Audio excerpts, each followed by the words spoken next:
Hey guys, it's Brendan Borman back from their 270 video. Today I'll be playing as Vermin Supreme in a 4-player, 1-minute timer. But first, I want to get your guys' opinion. Tomorrow, I have been invited to a meeting with Mark Penn, the owner of the 270 game, to talk about the direction that the game is going to be taking in the next 3 to 6 months. Now, what does that mean for you guys?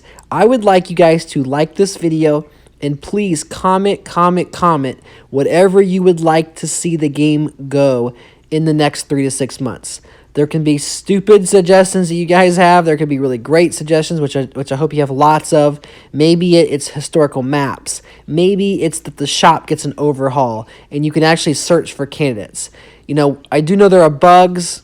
There are issues right now with the subscription model. They are working on that. I'm talking about maybe some changes. So, for example, the game is centered in 2016.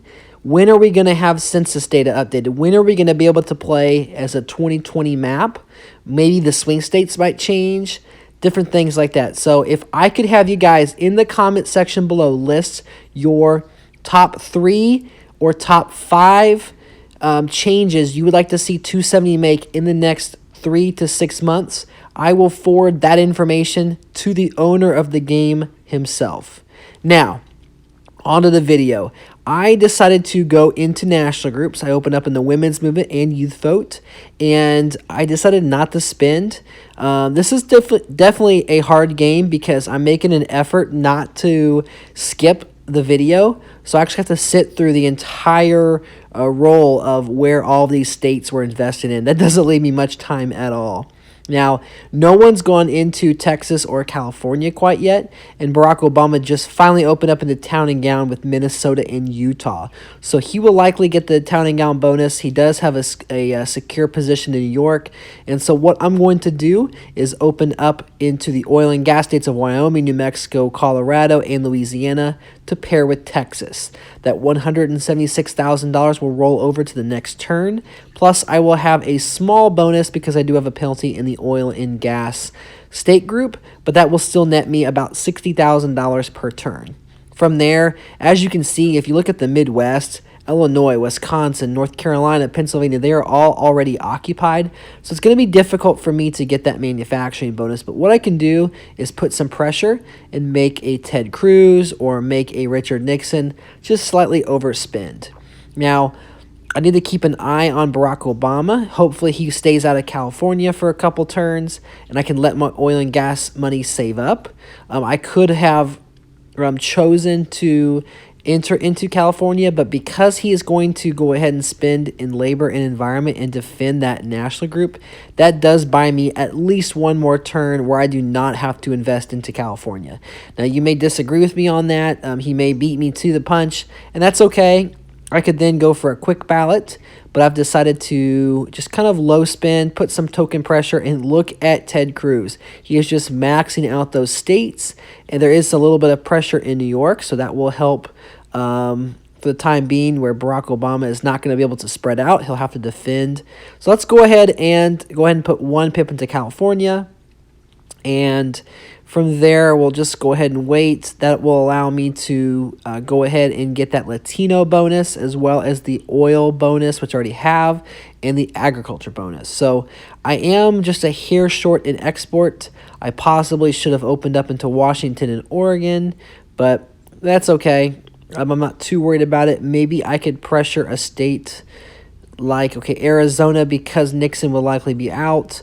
I could go up again in Florida one more time. We did clash earlier, but let's just play it safe, get California. There's a big flip in Florida, which goes to Nixon.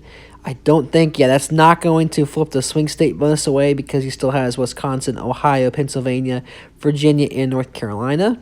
But we get Latino and ag. So 10 seconds left. Let's finally go up in Oregon and Washington.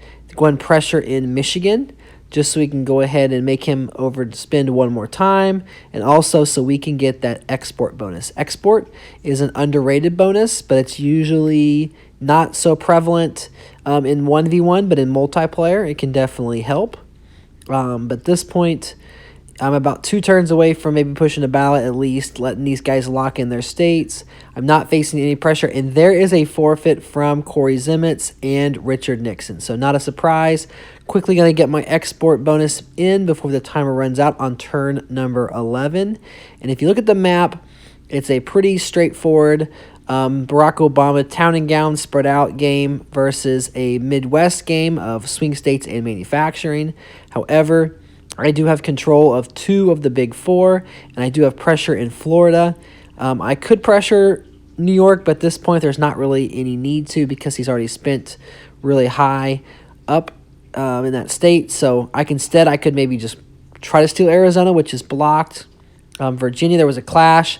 So I'm going to go ahead and go to the 9th pip. Maybe they'll clash again on the 10th pip. And then what I'm going to do for the next 30 seconds or so is double pip all of the open states to force a ballot. So if I can force a ballot plus enter in enough states here in the South, that will maybe allow me to win the game on the next turn. If not, I might have to wait another ballot round, but I'll be pretty close. Right now I'm at 137 electors, assuming that I do not get blocked here. Let's go ahead and skip. Yep, I'm all the way up to 220, and there is a ballot. So I need 50 more EVs. Let's go ahead and go for Arizona.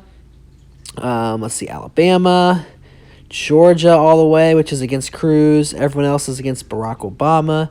Going up in Tennessee, and then let's do Iowa. So I could go up in Minnesota, but I ran out of cash. I also have export and oil and gas money that I did not spend. However, that will roll over to the next turn, assuming there is a turn. So we did clash in Georgia. That would have won me the game. However, Cruz did block it. And now we have 257 EVs. So now we have a clean open New York, a clean open Massachusetts. Instead of prolonging the game, I could just open up in those open states, but I'm almost out of time. So let's just go ahead and do this. Really not the best turn, but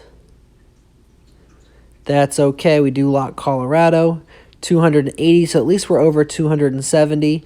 So if we just keep what we have, let's go ahead and go for some gutsy steals here in Georgia and in Michigan. He does have nearly $1.05 million, so he definitely could defend these states, but he's most likely just going to go all out in New York. So he did pressure Connecticut. He does lock Georgia, and he probably defends Michigan. He does, so definitely a bad turn, a $300,000 clash equity in our opponent's favor. And so that's enough of that business. Let's just go ahead and lock New Hampshire because he has all that swing money. And then pressure in Vermont, Maine, and Rhode Island. Going up in Massachusetts. Hopefully he will go up in New York.